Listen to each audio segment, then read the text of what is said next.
Dzień dobry kochani. Dzisiaj chciałabym Wam powiedzieć o prawdzie. W jaki sposób prawda blokuje przepływ energii w naszym ciele, w naszym zachowaniu i jaki wpływ ma ostatecznie na nasze życie. Dlaczego jest tak ważna.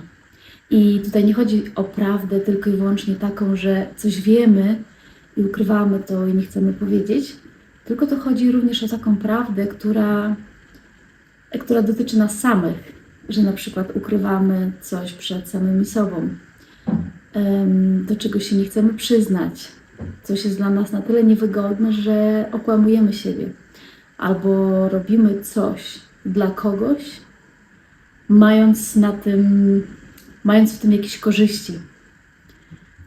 To może być również brak prawdy w tym, że wypieramy jakąś osobę z naszego życia rodzinnego, z naszych przodków. Nie uznajemy na przykład sposobu życia, nie wiem, naszych rodziców, naszych pradziadków. Uznajemy na przykład, że ktoś nie miał prawa tak zrobić, albo że ktoś wybierał źle, albo że ktoś żył w taki sposób, który nam nie odpowiada, ale jednocześnie bardzo wypierając tą osobę i jej sposoby postępowania i zachowania i jej wyborów, im bardziej wypieramy, tym bardziej wciąga nas życie w to, że naśladujemy życiorys swoich przodków, których wypieramy. Tak samo z nieuznawaniem czegoś w sobie, tak? Jeśli nie uznaję na przykład w sobie część, która jest, nie wiem, bałaganiarą, załóżmy, no to wszystkie inne osoby dookoła będą mi o tym mówić i pokazywać, że tak, że jest w tobie część wyparta, której nie uznajesz, do której się nie przyznajesz, która właśnie taka jest. I ja będę się wtedy wkurzać na te osoby, które się będą pojawiać w moim towarzystwie, tak? Ale one właśnie będą mi wskazywać ten punkt, który wypieram, tak? Zawsze tak się dzieje w życiu, że cokolwiek nam się pojawia i przejawia bardzo dużo razy i nas bardzo triggeruje, jest takim triggerem mocnym i bardzo nas wkurza, to oznacza, że to jest coś, co jest w nas, co bardzo chce się przejawić, co jest jakąś prawdą, która chce się przejawić. I jaka jest w ogóle tajemnica w tym? Dlaczego ujawnienie tej prawdy i uznanie? Dlaczego po tym się dzieje taki spokój i uwolnienie? Otóż jak coś wypieramy, no to tworzy się w organizmie, w energii, w przepływie taki ucisk. I mocno się trzymamy tego przekonania, że na przykład czegoś bardzo nie chcemy w sobie widzieć. Na przykład nienawidzimy w sobie spóźnialstwa, nienawidzimy spóźnialskich osób, nienawidzimy takiego sposobu zachowania. Taki bardzo się tego trzymamy, że nienawidzimy tego, nie chcemy i tworzy się taki opór, tak? Więc oczywiście będą w naszym życiu ludzie, którzy będą się spóźniać, którzy będą olewać nas, którzy będą jakby przyjawiać tą cechę totalnie na przekór nam, tak? Ale właśnie po to, żeby nam pokazać, że to jest coś w nas, co totalnie jest takie niezaakceptowane. Bo w życiu zawsze jest plus i minus, tak? Jest jakby przejaw pozytywny, przejaw negatywny, ale ten pozytywny może być taki przewalony w drugą stronę, tak? I ten negatywny również może być przewalony na maksa w drugą stronę. I jest złoty środek, który jest jakby akceptacją i uznaniem tych dwóch części. Bo na przykład nawet biorąc to samo spóźnianie się, można czasami się spóźnić, można się nie spóźniać, można zaakceptować, że ktoś czasami się spóźni, albo że my się czasami spóźnimy. Jakby to wszystko jest takie, wiecie, do przyjęcia, do ogarnięcia wszystko, tak? Do uznania.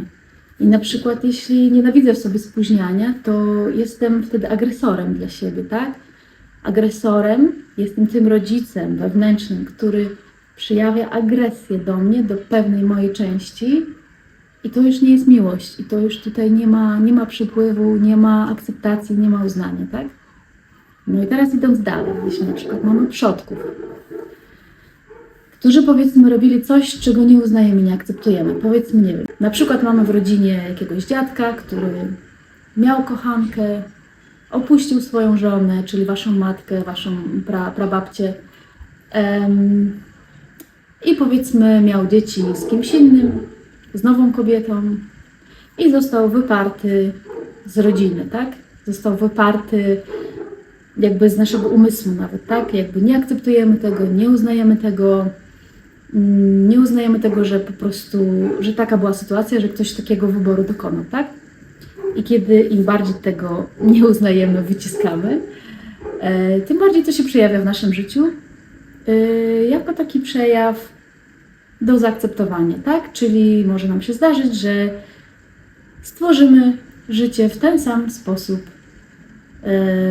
którego tak bardzo nienawidzimy, tak? Czyli na przykład będziemy mieli partnera, później będziemy mieli kochanka albo kochankę i zrobimy dziecko z tą kochanką i będziemy musieli odejść i nie będziemy mogli się kontaktować ze swoim pierwszym dzieckiem i tak dalej, tak? I wszystko po to, żeby się przejawiło to samo, co było nieakceptowane i ono się będzie przejawiać z pokolenia na pokolenie tak naprawdę do momentu, aż zostanie wypowiedziane i uznane.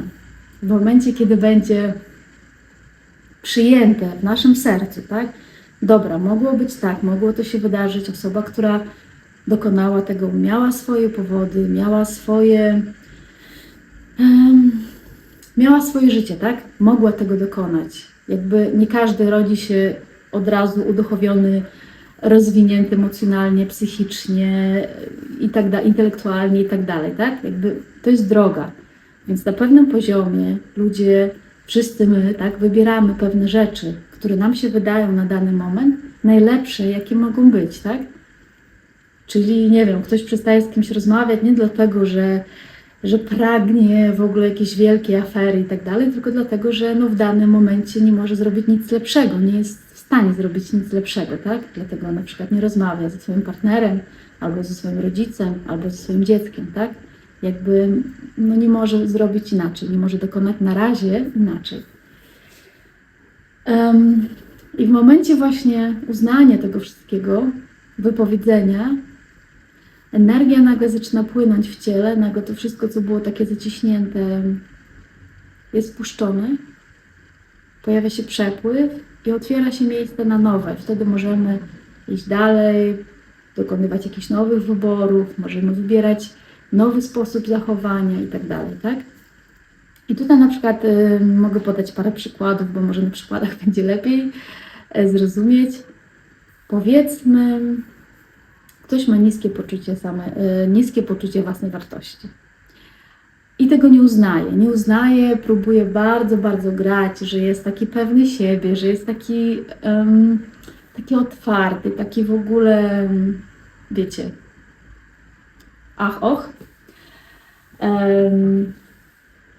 No i co się dzieje? W jego życiu pojawiają się osoby w pracy albo wśród znajomych, tacy, którzy, czy jako partner na przykład może być taka osoba, która podbija mu ten brak poczucia własnej wartości, tak? Czyli pokazuje w sytuacjach, że aha, tutaj jednak zrobiłeś coś źle, tutaj jednak zrobiłeś coś nie tak, a jednak jesteś, nie wiem, jesteś nikim, albo jesteś beznadziejny, albo jesteś jakiś tam i osoba oczywiście z poczuciem niskiej wartości będzie się tym przejmować. Będzie to na nią działać, będzie to dla niej emocjonalnie ciężkie. I obojętnie jak bardzo by nie udawała, że jest super otwarta i kocha siebie, stosuje afirmacje i tak dalej, to mimo wszystko takie rzeczy będą ją triggerować, bo to jest prawda, która jest ukryta, która jest wyparta, tak? Ale w momencie, kiedy zdamy sobie sprawę, że tak, okej, mam niskie poczucie własnej wartości, pracuję nad tym, taka jest prawda, tak? Mam niskie poczucie własnej wartości, jestem bałaganiarą, jestem spóźnialska, jestem jakaś tam. I okej, taka jest prawda, tak? Ale pracuję nad tym, żeby było inaczej. I wtedy osoby, nawet jeśli z zewnątrz mi ktoś to powie, ktoś mi to wytknie, to mnie to nie będzie bolało, bo ja to wiem. Bo ta prawda została przejawiona, tak? Ja to wiem, mi to przestaje przeszkadzać, jakby przestaje mnie to boleć, bo ja tego nie wypieram. Rozumiecie, o co chodzi? Że jakby samo przyznanie się przed sobą, tak? Że tak jest. I tak samo uznanie naszych przodków, tak? Coś, co było w ich życiu, co nam na początku nie pasowało, chcemy inaczej. Tata był alkoholikiem, chcemy nie być alkoholikiem. Im bardziej chcemy nie być alkoholikiem, im bardziej nie chcemy spożywać alkoholu, tym bardziej trafiamy na partnerów, którzy piją, ćpają, biorą narkotyki, tak? Czyli jakby im bardziej wypieramy jedną rzecz, tym bardziej ona do nas z drugiej strony napiera, wchodzi w nasze życie. No i tutaj uznanie tego, tak, że ktoś mógł dokonać takiego wyboru. Mój ojciec mógł, czy tam mój pradziadek mógł wybrać to, że jednak jakby nie daje rady się realizować inaczej, że musi pić alkohol, tak? I to był jego wybór. I okej, uznaję to, tak? To był jego wybór. Ktoś chciał odejść, mieć kochankę, okej, to był jego wybór, uznaję to. Nie neguję, tak? Jakby tu nie chodzi też o to, że ja akceptuję wszystko i będę teraz robić też to samo. To nie chodzi o to, tak? Bo jakby każdy postępuje według swojego moralnego kręgosłupa i według swoich jakby moralnych i akceptowalnych rzeczy, tak? Ale to jest co innego. Natomiast uznanie i przyjęcie wyborów czyichś i prawdy o sobie to jest coś, co nam pomoże wzrastać i co nam pomoże iść do przodu w lekkości, tak? Także tak w skrócie chciałam powiedzieć o prawdzie, czym prawda jest, czym nie jest. Jeśli macie jakieś pytanie, to piszcie pod komentarzem w tym filmie. I zapraszam Was, kochani, oczywiście na moje sesje, na sesję uwalniania emocji, na sesję czytania duszy, które są takim wglądem do pola podświadomości, gdzie sczytuję obrazy z tego pola i opowiadam historię, która poruszy każdego z Was, bo to będzie historia i film, który się dzieje wewnątrz, w środku Was, tak? I w takim czytaniu właśnie zostają wyciągnięte rzeczy, które są ukryte. Więc to, do czego się nie przyznajemy, w takim czytaniu mogą wyjść takie rzeczy i mamy możliwość z nimi popracować, zaakceptować je, uwolnić emocje, jeśli jakieś się pojawiają na ten temat i później żyć spokojnie i w takiej otwartości i lekkości. Także zapraszam bardzo serdecznie i do zobaczenia.